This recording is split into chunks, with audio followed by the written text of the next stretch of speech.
নমস্কার বন্ধুরা, শিখা সোম চ্যানেলে তোমাদের সবাইকে স্বাগত জানাই। আশা করি সবাই ভালো এবং সুস্থ আছো। আমি আজকে সানডে স্পেশাল একটা ডাল বানিয়ে তোমাদের দেখাবো। এটা মসুর ডাল। এই ডালটা যে কোনো সময় খেতে অসাধারণ লাগে। ডালটা প্রথমে আমি জলে সেদ্ধ করে নিয়েছি ভালো করে একটু। আর এবার আমি কড়াইতে 1 চামচ সর্ষের তেল দিয়ে দিলাম। তার মধ্যে আমি 1/2 চামচ 5 ফোড়ন দিয়ে দিলাম, একটা পেঁয়াজ কুচি আর 3-4 কোয়া রসুন কুচি আমি দিয়ে এটাকে ভালো করে আগে একটু ভেজে নিচ্ছি। এই ডালটা যে কোনো দিন খেতেই খুব ভালো লাগে, তবে আমার এটা সানডে স্পেশাল ডাল। 2 কাঁচা লঙ্কা দিয়ে দিলাম গোটা, ঝাল বেশি খেলে লঙ্কাটা ভেঙে বা বেটে দিতে পারো।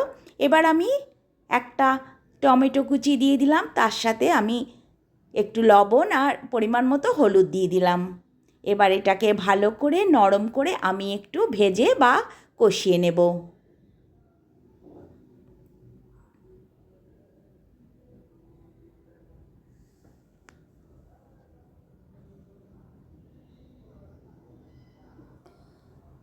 ফ্লেমটা আমি মিডিয়ামেই থাকবে, মিডিয়াম ফ্লেমেই আমি এই রেসিপিটা তৈরি করব। এবার আমি এর মধ্যে 2টো ডিম দিয়ে দিচ্ছি। তোমরা ইচ্ছা করলে ডিমের পরিমাণ আরও বেশি দিতে পারো।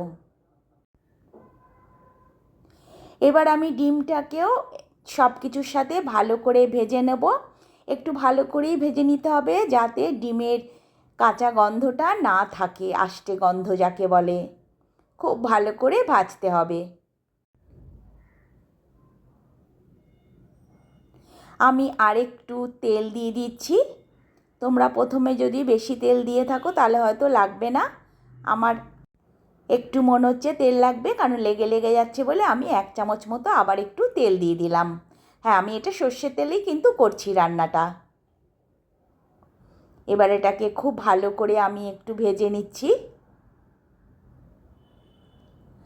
এখন আমি এর মধ্যে একটু 1/2 চামচ থেকে কম একটু চিনি দিলাম। চিনিটা অপশনাল, তোমরা ইচ্ছা করলে দেবে, না হলে দেবে না। আমার যেহেতু এটা স্পেশাল ডাল, তাই আমি একটু চিনি দিলাম স্পেশালভাবে রান্না করার জন্য। এবার আমি এর মধ্যে, এটা খুব ভালোভাবে আমার ভাজা হয়ে গেছে, আমি সেদ্ধ ডালটা এবার এর মধ্যে দিয়ে দিচ্ছি।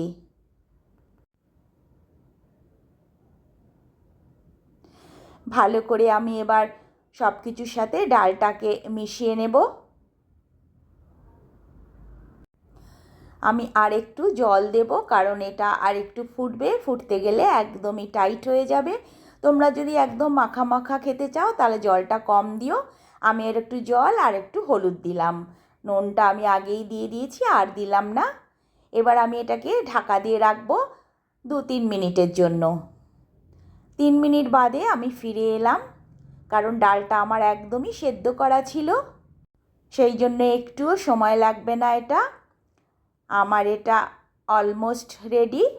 এবার আমি এর মধ্যে একটু গরম মশলা দিয়ে দিচ্ছি। এবার ভালো করে এটাকে একটু নাড়িয়ে নিচ্ছি আমি। এই ডালটা খেতে কিন্তু অসাধারণ লাগে। যদি কোনো দিনও খেয়ে না থাকো অবশ্যই ট্রাই করো, আর খেয়ে থাকলে তো নিশ্চয়ই জানো খুবই টেস্টি। এটা আমার সানডে স্পেশাল ডাল। আমি সানডেতে এরকম স্পেশাল করেই ডাল রান্না করি, কারণ ডিম খাওয়াও ভালো।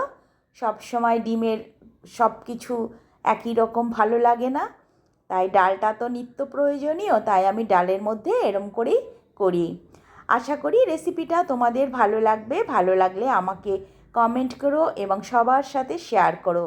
নতুন বন্ধুরা আমার পাশে থাকার জন্য চ্যানেলটাকে সাবস্ক্রাইব করো। পুরনো বন্ধু তোমাদের অনেক অনেক ধন্যবাদ। তবে আজকে আসি, টাটা।